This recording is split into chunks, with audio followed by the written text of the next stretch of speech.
Halo semuanya, ketemu lagi bareng aku Dixon dari Nexter Matematika. Kali ini kita bakal lanjut bahas 3 teorema umum yang sering kita gunakan dalam mengerjakan soal teori bilangan. Jadi yang pertama ada Fermat-Little Theorem. Fermat-Little Theorem pernyataannya begini.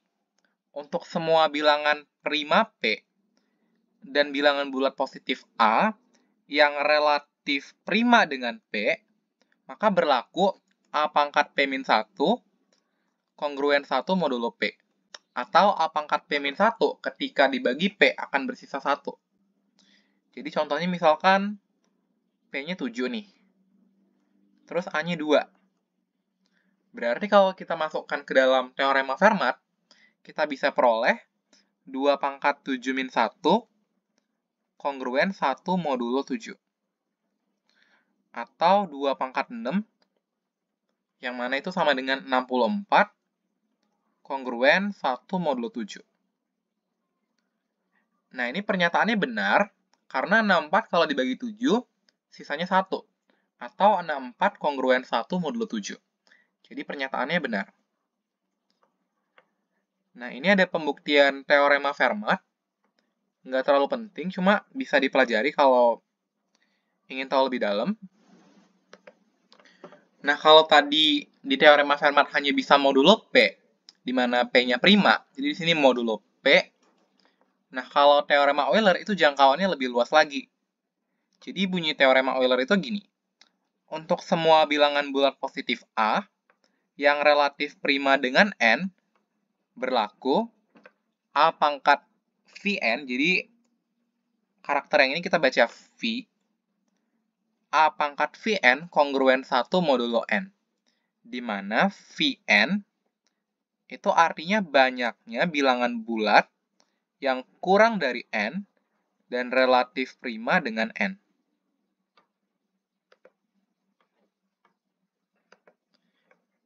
Jadi contohnya misalkan N-nya 6.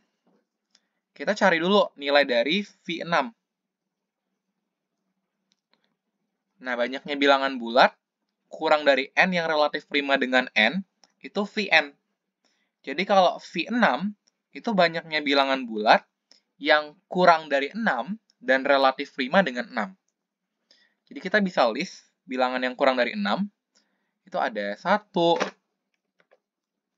2, 3, 4, dan 5.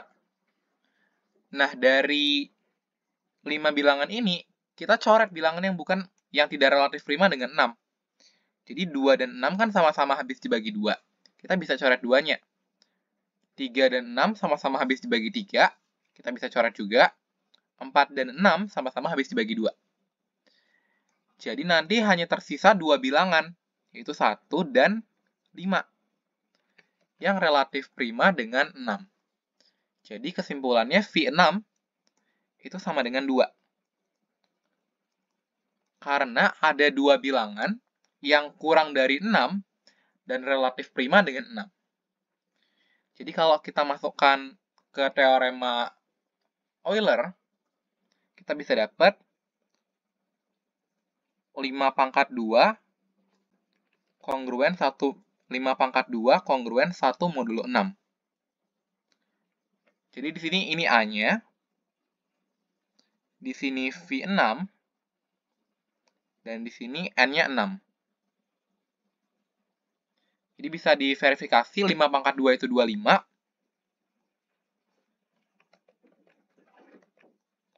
25 itu dibagi 6, sisanya 1. Jadi 25 kongruen 1 modulo 6. Contoh lain misalkan N-nya 8. Jadi kita cari dulu V8 berapa. Nah, V8 bilangan yang kurang dari 8 dan relatif prima dengan 8. Jadi kita bisa list 1, 2, 3, 4, 5, 6, 7. Kemudian kita coret bilangan yang tidak relatif prima dengan 8. 2 dan 8 sama-sama habis dibagi 2, 4 juga, 6 juga. Jadi nanti tersisa 4 bilangan. 1, 3, 5, dan 7. Jadi nanti V8 sama dengan 4. Karena terdapat 4 bilangan yang kurang dari 8 dan relatif prima dengan 8. Jadi kalau kita masukkan ke dalam teorema Euler, 5 pangkat 4 kongruen 1 modulo 8. Nah, di sini A-nya tetap 5. Di sini V8. Dan di sini kita masukin N-nya 8. Jadi kalau kita masukkan ke dalam teorema Euler, kita dapat 625 itu kongruen 1 modulo 8. Nah, ini bisa diverifikasi sendiri. 625, kalau dibagi 8, sisanya 1. Jadi, teorema Euler itu bunyinya A pangkat Vn kongruen 1 modulo N. Di mana Vn menyatakan banyaknya bilangan bulat kurang dari N yang relatif prima dengan N.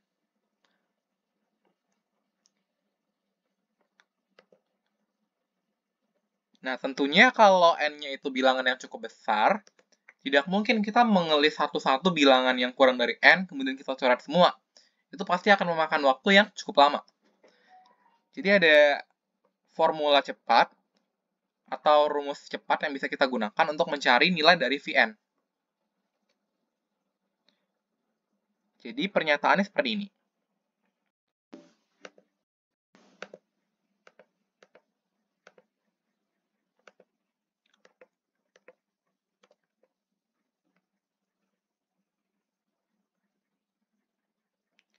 Misalkan N adalah bilangan bulat dengan faktorisasi prima, N sama dengan P1 pangkat A1, P2 pangkat A2, dan seterusnya. Maka berlaku Vn sama dengan N dikali 1 min 1 per P1, dikali 1 min 1 per P2, dan seterusnya. Nah, ini mungkin kelihatannya agak ribet ya. Cuman intinya, ini cuma kita perlu lakukan dengan 2 step. Jadi kalau kita mau cari nilai Vn, kita cuma perlu 2 step. Yang pertama, kita lakukan faktorisasi prima, terus kita masukkan ke dalam rumus. Jadi Vn sama dengan pernyataan ini. Contohnya misalkan N-nya 12. Nah, ini kita lakukan faktorisasi prima terlebih dahulu. 12 itu sama dengan 2 pangkat 2 kali 3 pangkat 1. Nah, sekarang kita tinggal masukin ke dalam rumus ini. Jadi di sini kita lihat P1, P2, dan seterusnya, itu adalah basis atau bilangan prima dari faktorisasi prima. Jadi kalau di sini N-nya 12, di sini kita ambil bilangan yang di bawah. Jadi ada 2 sama 3. Ya udah tinggal dimasukin ke dalam rumus. Jadinya Vn atau V12 itu sama dengan 12 dikali 1 min 1 per 2 dikali 1 min 1 per 3. Karena bilangan prima yang habis membagi 12 itu 2 sama 3. Jadi ini faktorisasi prima, kita cuma ambil bilangan primanya. Nah, hasilnya di sini 12 kali setengah kali 2 per 3. Kita coret 2-nya, kita coret 3 sama 12-nya, sehingga hasilnya V12 sama dengan 4. Nah, ini kalau kita coba hitung manual ya, V12, kita coba list bilangan dari 1 sampai 12, dari 1 sampai 11. Kita cek yang mana saja yang relatif prima dengan 12. Di sini kita bisa coret 2, 3, 4, 6, 8, 9, 10. Sehingga yang tersisa itu 1, 5, 7, dan 11. Jadi benar, V12 sama dengan 4. Nah, contoh lain misalkan N-nya 15 nih. Nah, ini juga kurang lebih sama seperti yang sebelumnya. 15 itu kita bisa faktorkan jadi 3 pangkat 1 dikali 5 pangkat 1. Nah, di sini kan bilangan prima yang habis membagi 15 itu 3 dan 5. Jadi kita masukkan ke dalam rumusnya. V15 itu sama dengan 15 dikali 1 min 1/3 dikali 1 min 1/5. Berarti 15 kali 2/3 kali 4/5. Ini kita bisa selesaikan hitungannya. 15 kali 2 kali 4, hasilnya 120. Kemudian kalau kita bagi 3 kali 5, berarti kita bagi 15. Sehingga V dari 15 itu hasilnya 8. Nah, kurang lebih cara mencari V tanpa menghitung manual itu seperti itu. Kemudian kita lanjut ke teorema yang terakhir. Jadi ini teorema Wilson. Bunyi teorema Wilson cukup sama dengan teorema Fermat. Jadi ini cuma berlaku untuk bilangan prima. Untuk semua bilangan prima P, berlaku P-1 faktorial tambah 1 kongruen 0 modulo P. Jadi misalkan P-nya 5 nih. Berarti 5-1 faktorial plus 1 kongruen 0 modulo P.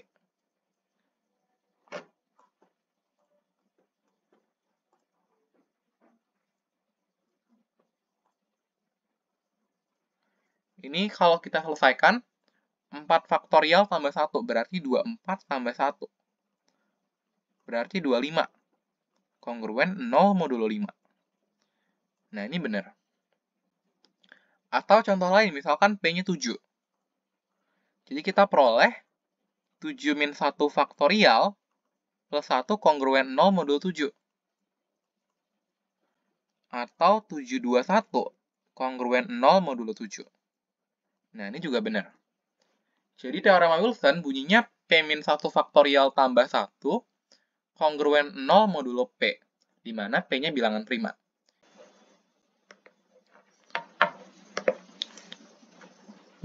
Oke, kita lanjut ke latihan soal yang merupakan penerapan dari 3 teorema tadi. Soal pertama, tentukan sisa pembagian dari 2 pangkat 12 oleh 11.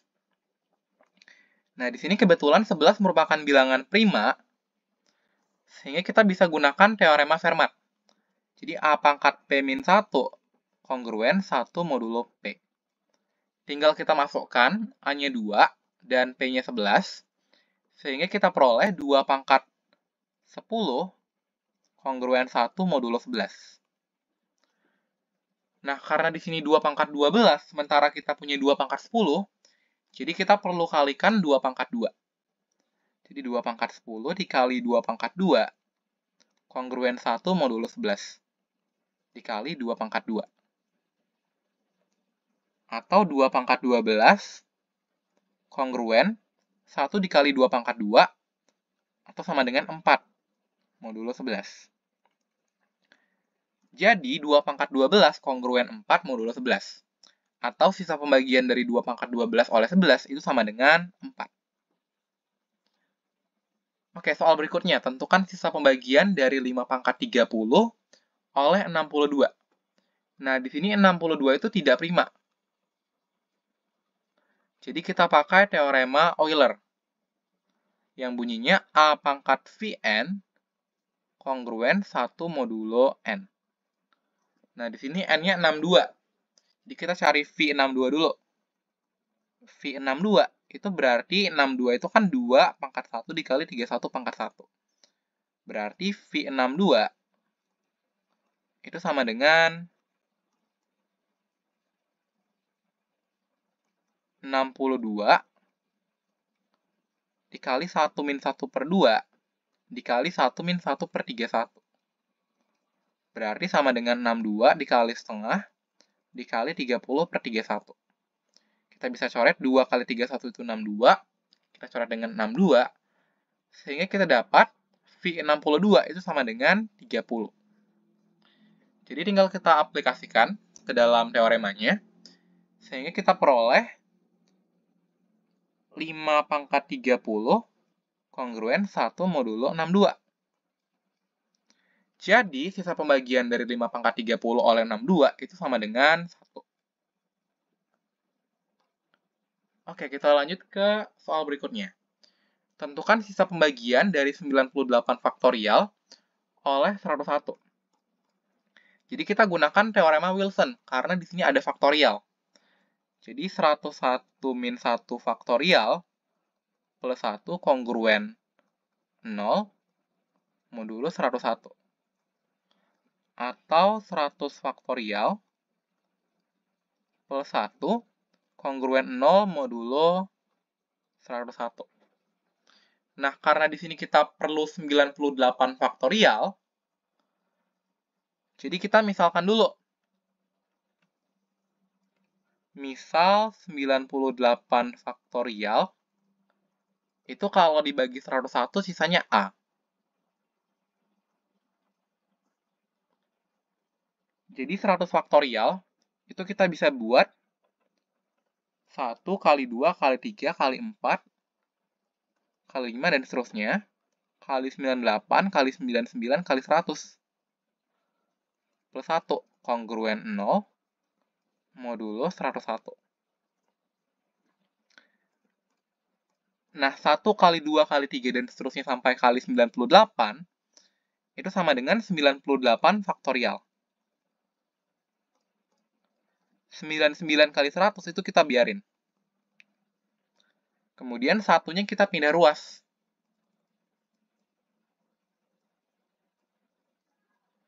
Jadi kita peroleh 98 faktorial kali 99 kali 100 kongruen minus 1 modulo 101. Nah, di sini supaya negatifnya menjadi positif, kita bisa tambahkan 101. Karena di sini kita bermain dengan modulo 101. Jadi supaya minus 1-nya ini positif, kita tambahkan dengan 101.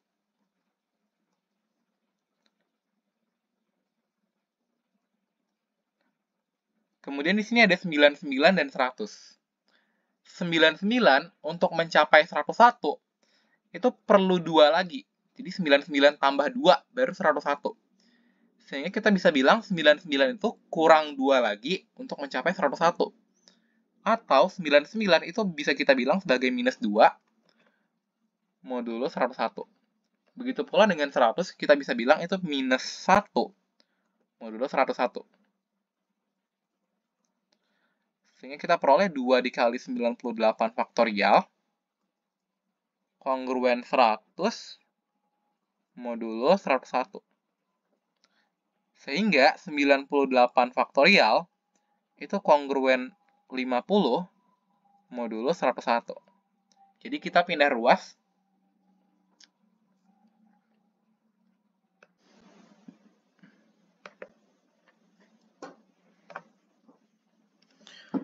Oke, di sini kita ada soal tentukan sisa pembagian dari 99 faktorial oleh 101.